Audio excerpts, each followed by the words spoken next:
Breaking news from a California courtroom. Bombshell evidence has now been presented, revealing that Governor Gavin Newsom and his administration are to blame for the severity of the LA fires 11 months ago. Coming up, we'll share with you what was just revealed and why, of course, the liberal media refuses to cover this story.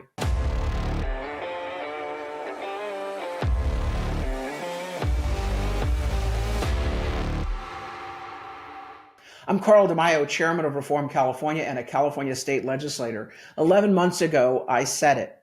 Gavin Newsom and California Democrats were responsible for the severity of the Los Angeles fires that destroyed thousands of homes. And of course, the liberal media swept a lot of the evidence under the rug. It was right there before their very eyes. We presented it 11 months ago, and now we've got irrefutable proof showing that Newsom's own administration had a policy to, quote, let it burn. And it's all because of this crazed, unhinged, if you will, fetish on environmentalism in the state of California, where safety and the interests of citizens are put dead last at the altar of some environmental ideology. We're going to get into all of that in just a moment, but let's review the bidding. 11 months ago, the Pacific Palisades fires and several other fires broke out in the middle of a Santa Ana windstorm. At the time, Gavin Newsom blamed it on climate change. He couldn't quite yet blame it on Trump. He blames everything on Trump these days because Trump wasn't even in office. It was in the remaining days of Joe Biden's auto pen administration. But he said it was all about climate change. This is what happens when you have climate change. You have severe fires. What we found, though, day after day, and the liberal media did not want to cover these stories, was number one, there was a reservoir that had no water in it. And so the firefighters didn't have water to fight the fires. Gavin Newsom first denied this, and then he said, oh my goodness, there was no water in the reservoir. I'm ordering an investigation. I want a report on my desk. Of course, like all of his other investigations and reports, he did it for the news media to run away from accountability, to pretend like he was doing something. Of course, he never did get a report. He never did release an investigation. It would have shown what we told you at the time and what is true today.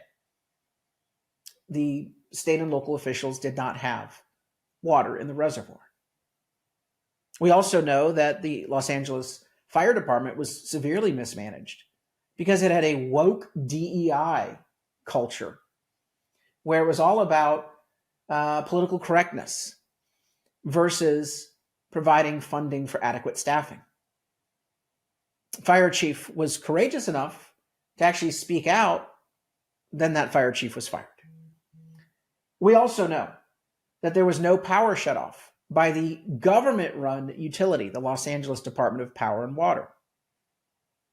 And we also know that residents and local government agencies and state agencies failed to do adequate brush management. The residents were told they're not allowed to under California environmental rules. And of course, state agencies and local agencies just simply decided not to do it. You know, because trimming brush in the canyons, well, that costs money. And they'd rather use that money for salary hikes and pension spikes, or Lord knows what other giveaways, perhaps to non-citizens. But now comes irrefutable proof in a California courtroom, in a class action lawsuit brought by the victims of the fires, that the Newsom administration actually adopted a policy that prohibited firefighters from actually fighting the fires. And this policy specifically stated, let it burn when a fire occurs on state land. Here is the New York Post. Smoking gun. Gavin Newsom's plant police set the stage for deadly Palisades fire. And it goes on to say how a wildfire management plan that was adopted by Newsom's California state Parks Department. It was quite recent, just a couple weeks before the devastating fires, said that Newsom's policy was, quote, unless specified otherwise, state parks prefers to let Topanga State Park burn in a wildfire event. Of course, this had no consideration for the park's close proximity to residential communities. The document was adopted in December of 2024, and it has now only come to public light, despite Newsom denying its existence and lying, saying we had no policy to let things burn. We had no involvement whatsoever, is what his administration has continually said throughout the lawsuit. Now they've been forced to produce the document in its entirety. Now, this is despite the fact that Newsom's administration has played hide the ball on all sorts of documents. Here's a document that the Newsom administration produced early on in the lawsuit that's completely blacked out. Take a look at it.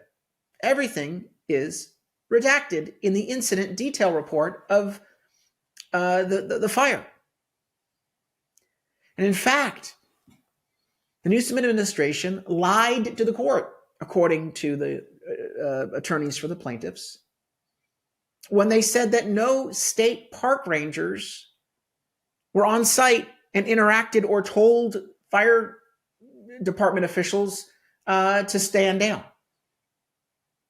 Now we see a federal investigation has been opened, thank goodness, by U.S. Attorney Bill Asaley. And I believe that even more evidence is going to come out. But what we have now is pretty irrefutable.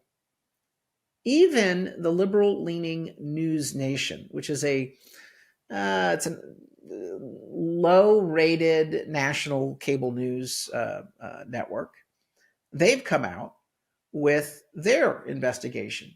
And it's worth watching a few elements of this, proving that Newsom's administration had a let it burn policy and had state park officials tell fire department officials to stand down. This nation has been digging into the origins of the devastating Palisades fire that scorched more than 23,000 acres in California back in January.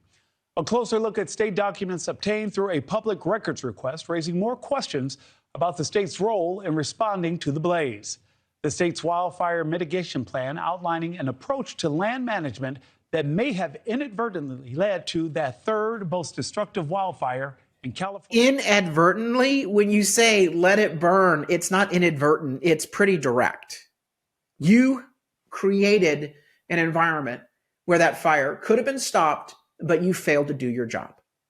Through this Newsom administration, Green New Deal, Greedy New Steel fetish. Let's call it what it is. These are ideological zealots who are putting public safety and your welfare last.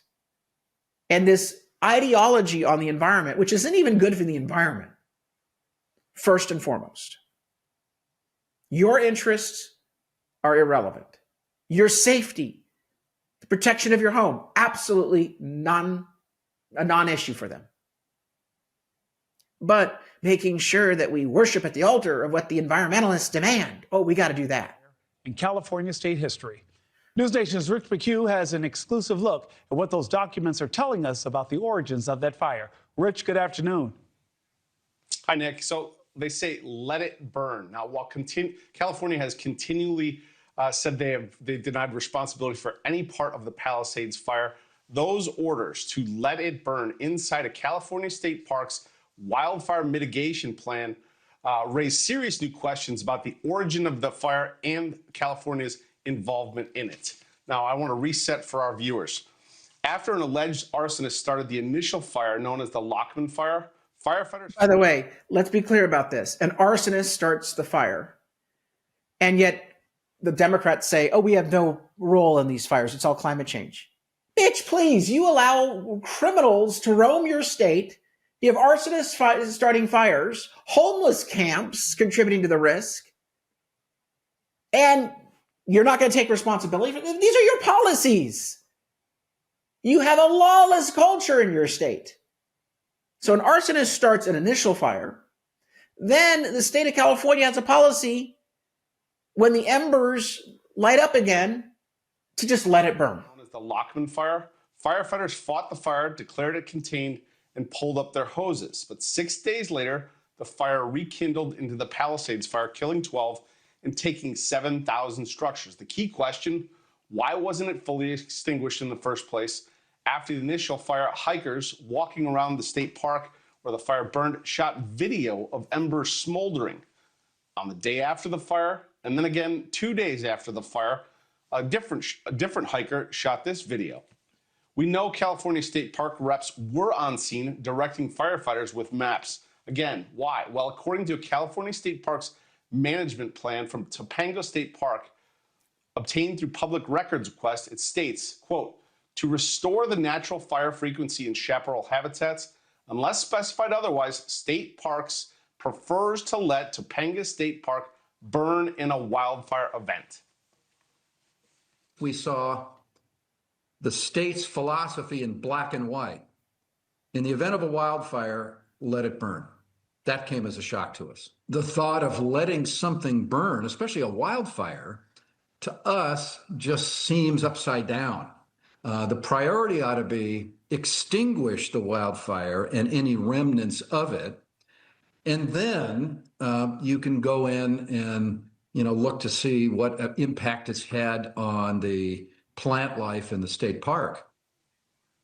The plan specifically calls out avoidance areas with native plant species and avoidance maps of the park, which restrict firefighters battling a blaze.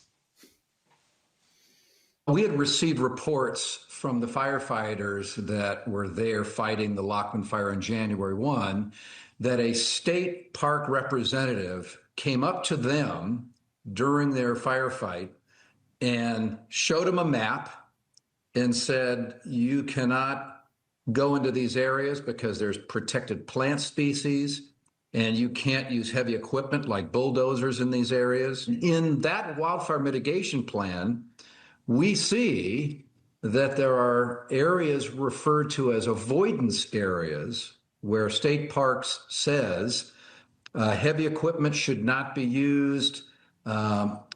Mopping up activities cannot occur in these areas unless you have, for example, an archaeologist on site. So let's review the bidding here. Gavin Newsom has policies to not fill a reservoir, meaning the firefighters don't get water. Democrats have policies so that you don't properly staff a fire department. Instead, you hire a bunch of DEI consultants to talk about personal pronouns. Then you have the Department of Power and Water not turn off electricity when clearly we saw videos of sparks happening above electrical poles. And then, of course, the state parks hamper any sort of effective firefighting. Oh, and all the while, the word environment is used to stop brush management routinely in the state of California. You can't clear defensive space because of critters. You can't do a defensive burn, a controlled burn, because of the air quality impacts. Oh, if you do a controlled burn, it will emit some smoke into the atmosphere. What do you think an uncontrolled wildfire will do? These are the policies of California Democrats. They are dangerous. They are costly.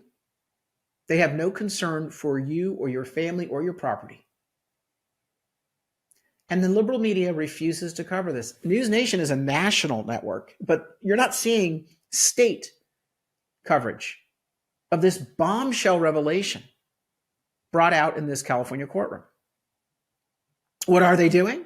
They're lying. They're saying, oh, let's rejoice. The first new home has been rebuilt in the wake of the Palisades fire. This is the Los Angeles Slimes lying once again. Let's be clear. They go on and celebrate less than a year. The first home of nearly 7,000 homes has been rebuilt. Here we are 11 months later, and we have one home rebuilt. Oh, but what they don't tell you is that this home actually was already planned to be built prior to the fires. Oh, really? Yes, that's a convenient little item that they leave out of their little convenient little item that they leave out of their little celebration story, giving an attaboy to Karen Bass. Karen Bass says, "Today is a moment of hope." No, it's a moment of dope. Because only dopes are going to fall for this crap. She doesn't even have an accomplishment. Take a look at the actual permit report for 915 North Kawaga Street. The permit application was pulled in November of 2024, 2 months or 6 weeks before the fire.